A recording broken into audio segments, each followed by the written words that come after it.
मैं चाहता हूं कि ये पोस्ट आप देख लें दोस्तों। और फिर से कहता हूं, लूसीफर को अभी जो मैं स्टेटमेंट रखने जा रहा हूं, बड़ी तकलीफ हुई है और उसकी तकलीफ पे मैं हंसता हूं और मैं हंसूंगा। और कुछ ऐसे लूसीफर के जो सेवक हैं, जो प्रेरित बनके, जिसको कह सकते हैं ना कि उन्होंने रूप ले लिया है। और लूसीफर, अगर पौलुस कहता है कि लूसीफर के प्रेरित हैं, शैतान के प्रेरित हैं, तो सच में है। यीशु कहता है प्रकाशित वाक्य 2:2 में है, तो पक्का है। तो उनको बड़ी तकलीफ हो गई है इस तैयारी से। तो वचन को पहले पढ़ता हूं और वो स्टेटमेंट रखता हूं जिससे बड़ी तकलीफ हुई है। तो वचन पढ़ने जा रहा हूं। लिखा है कि आत्मा और दुल्हन या दुल्हन, जैसा भी आप पढ़ लो, आत्मा और दुल्हन दोनों कहती है आ आ। इसका मतलब क्या है कि दुल्हन ने पवित्र आत्मा की सहायता से खुद को ऐसा तैयार कर लिया है कि वो दोनों कहती हैं कि प्रभु यीशु अब आ। आप नहीं समझे, समझाता हूं। पवित्र आत्मा का काम है मसीह की देह को तैयार करना, और कलीसिया का काम है, मसीह की देह का काम है, जो यीशु की दुल्हन के रूप में संबोधित किया गया या रखा गया है, उसका काम है कि आत्मा की अगुवाई में खुद को तैयार करे। और वो क्या करता है पवित्र आत्मा? हम जैसे सेवकों को जो खरी शिक्षा के साथ चलते हैं, वो उनको लेता है और अपनी देह को यानी कि कलीसिया को तैयार करवाता है। तब जाकर ये स्टेटमेंट मैंने रखा है कि एमएमबी की शिक्षाओं में रैप्चर और उद्धार सुरक्षित है इस वचन के हिसाब से।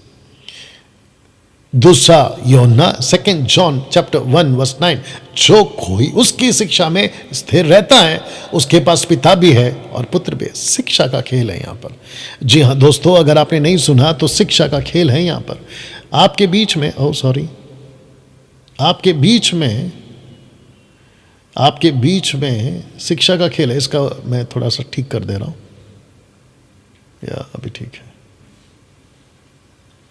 आपके बीच में दोस्तों सारा खेल शिक्षा का है। जी हाँ, यह वचन 2 जॉन चैप्टर 1 वर्स 9। अब जिसको ये स्टेटमेंट से तकलीफ हो रही है, मैं इसको हटा दे रहा हूं। जिसको तकलीफ हो रही है, आई डोंट केयर तुम क्या कहते हो, तुम क्या समझते हो, आई डोंट केयर। लेकिन पवित्र आत्मा की अगुवाई से ये आदमी, जिसका नाम है डैनियल राज, डंके की चोट पे कह रहा है कि जिसके पास में ये शिक्षाएं, मसीह मंथन बैठक की शिक्षाएं, उसका रैप्चर और उसका उद्धार बिल्कुल सुरक्षित है, क्योंकि हम इस वचन पे चलते हैं। जिसके पास में यीशु की शिक्षाएं हैं, उसके पास पिता भी है और पुत्र भी है।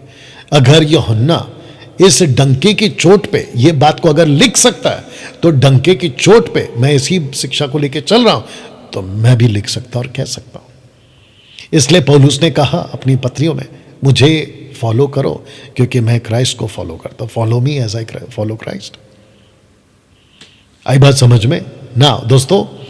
मैं समझता हूं कि ये जो एडिट वीडियो अभी आप देख रहे हैं, इसको खूब शेयर करें और उन लोगों तक जरूर पहुंचाएं जो किसी गलत शिक्षाओं में अभी भी बीच में लटके हुए हैं। क्या मेरा रैप्चर होगा? क्या मेरा उद्धार होगा मसीह में आने के बावजूद भी? तो मैं आपको बता दूं कि मसीह मंथन बैठक इस बात की गारंटी लेता है।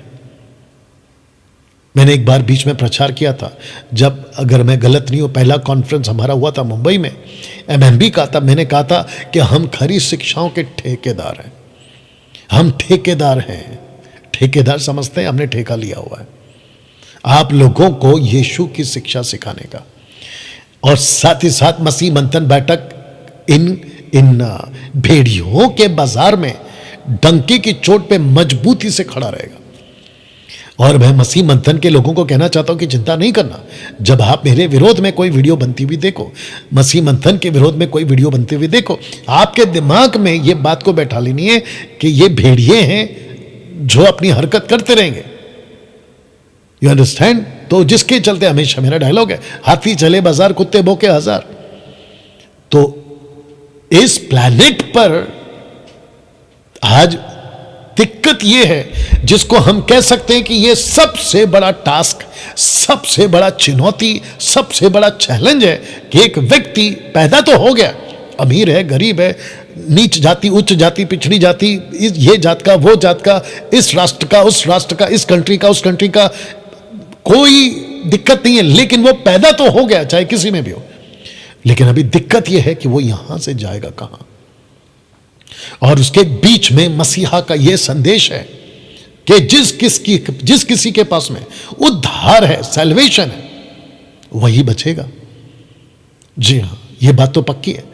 और हम मसीह लोग, यानी कि मैं जो मसीह का राजदूत कहता हूं खुद को, परमेश्वर की शिक्षा को सिखाने वाला सेवक कहता हूं खुद को, यीशु का को-वर्कर्स कहता हूं खुद को, पौलुस और पतरस की तरह, मुझ जैसे 10% जो इस लिस्ट में आते हैं, मैं डंके की चोट पे कहता हूं कि जी हां, मैं ठेकेदार हूं।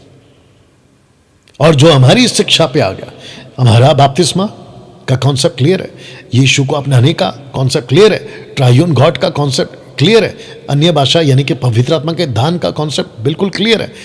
और बाकी जितने भी चर्च प्रोटोकॉल्स हैं या जो एक कलीसिया में होनी चाहिए, उन सब को लेकर हमारी बिल्कुल बाइबल बेस्ड और बिल्कुल सटीक और बिल्कुल कॉन्टेक्स्ट में, कौन क्या सिखाता है, कौन क्या बकवास करता है, हमको उससे लेना देना नहीं। लेकिन हम ये बातों को जरूर सिखाएंगे जो वचन के आधार पर है। तब जाकर यह स्टेटमेंट रखा हूं कि एमएमबी की शिक्षाओं में रैप्चर और उद्धार सुरक्षित है। आशा करता हूं कि आप ये बात को समझ गए ना दोस्तों।